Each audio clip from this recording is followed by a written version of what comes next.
I'm Spencer. I'm Nick. And I'm Darren.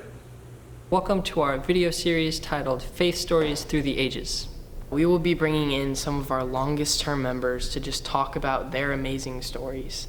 And we want to welcome you again to Faith Stories Through the Ages. Hopefully in these next couple of weeks you'll be engaged and learn more and appreciate the stories of these longtime members here at First Presbyterian Church.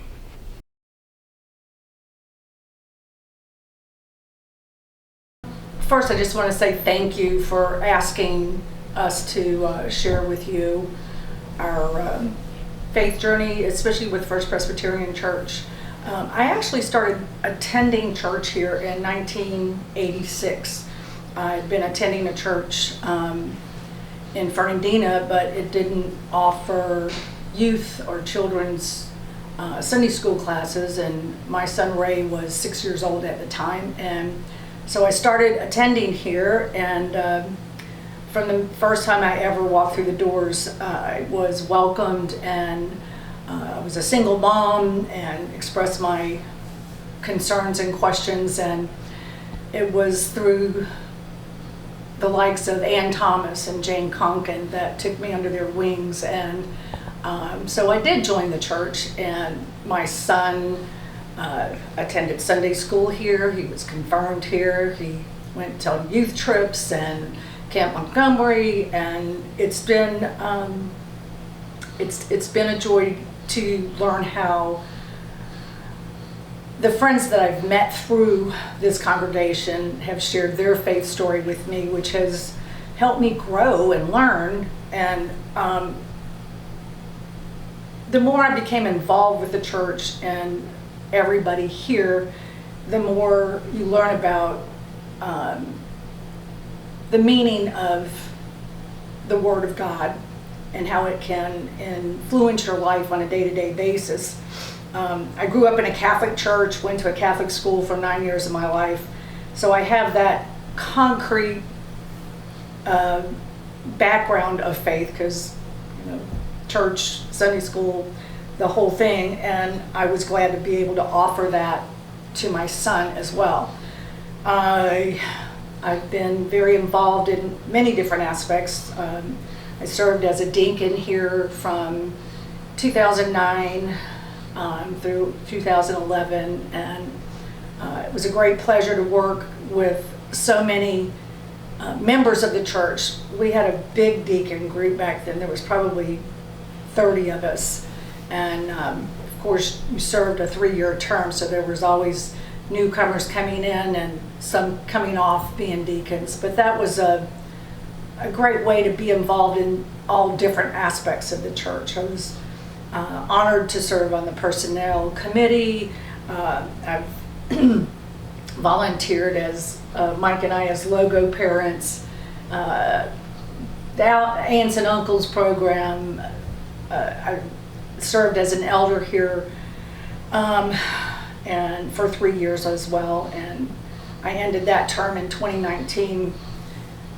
But I had the privilege of supervising the Wednesday night dinners for those 3 years, and what a great learning experience and bonding period with such a great group of individuals, from washing dishes to cooking and prepping and organizing with Jane Collins at the door, making people welcome coming in, and it was just a great learning and growing experience as well. We've been part of the Table of Eight several different times, and you just bond with people in a different way, and they always made sure at 8:30 and 11 o'clock members joined together with those, and it was fond memories with Ann and Bobby Main and Yvonne Tresca and Clay and Sandy Neal, and just too many people. I've worked on a pastor nominating committee, and boy, that's a journey and an experience as well. And again, you meet and work together with a diverse group of members, and you bond together. You can't help but do that. I'm very grateful for those opportunities. I've also served as a Stephen minister with Mac Noden and Terry Cunningham. leading us in learning all about Stephen ministry. I've been able to go on a Presbyterian disaster assistance, and what a great group of people we went with. I mean, we really had, we worked hard, but we had a great experience. When we went, I think we went to Houma, Louisiana, as a matter of fact, and Darren went with us. Anyway, I just wanted to say that I'm very grateful, because many years ago, Libby Osbart, back in the 90s, she was my deacon. She called me up one day, "Charlotte, I'm your deacon," and she always was my deacon until the day she went to heaven. But because of Libby, I got Marilyn Showalter and Nelson as my adopted mom and dad, all because of Libby.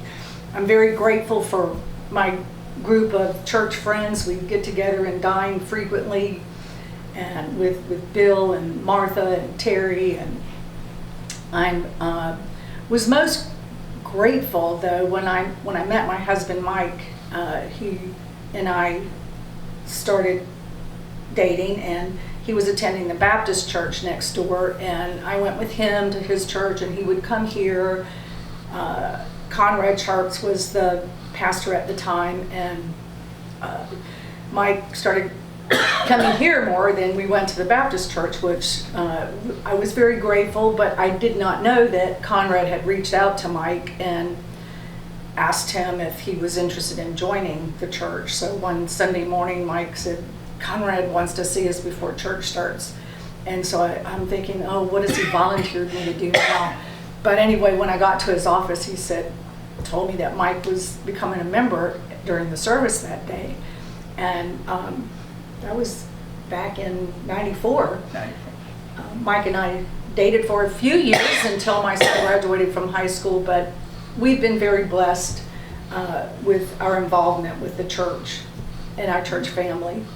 Always, because it's always a welcoming church. Many new faces. I always try to reach out and welcome them as well. So I want them to feel as welcome as I was those first days when I walked through here. And that's my story. Okay, now we'll get on with my story. I started out at a very young age going to a Southern Baptist church, and that was only because my sister would get me up in the morning and get me and my brother and take us to church. My parents did not go to church, so had it not been for my sister, I would not have had a base of religion in my life. And I went to the Baptist church for 12, 15 years, and they had very strict rules, the Southern Baptists did. And then when I left home and I got married, my wife's mother was secretary at a Methodist church, so I ended up in a Methodist church for 18 years. And that was, from a rules regulation thing, they were very subdued. It was quite different for me than the Baptist church. I then, after I got divorced, and I started a career, and for 8 years I did not go to church. I was kind of abandoned God during that period, just focusing only on my career. And after 8 years of that, I decided to move to Amelia Island, and I said, you know, I always had God in me, even though I wasn't taking part of the church life during those 8 years. And I said, I need to get back to church. And I started going to the Baptist church here on the island. And then I was blessed with meeting my wife, Charlotte. And Charlotte, as she said, was going to the Presbyterian church. So we went back and forth, and I really fell in love with this church and felt welcomed. And Conrad Sharps was here, as Charlotte said. And I just decided this was home for me, and it has been home for me since the day that I've joined the church. I feel welcomed. I feel that the church is working for good causes at all times, and with so many talented people in so many ways participating in that. And I feel good about it, and I feel God when I walk into this church. And that's why I've stayed with it all the years, and I will stay with it, to the end.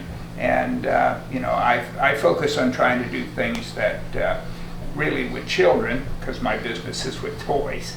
So I've always focused on children and recognizing that they are the future of our church, and that's why it's so critical that we do that.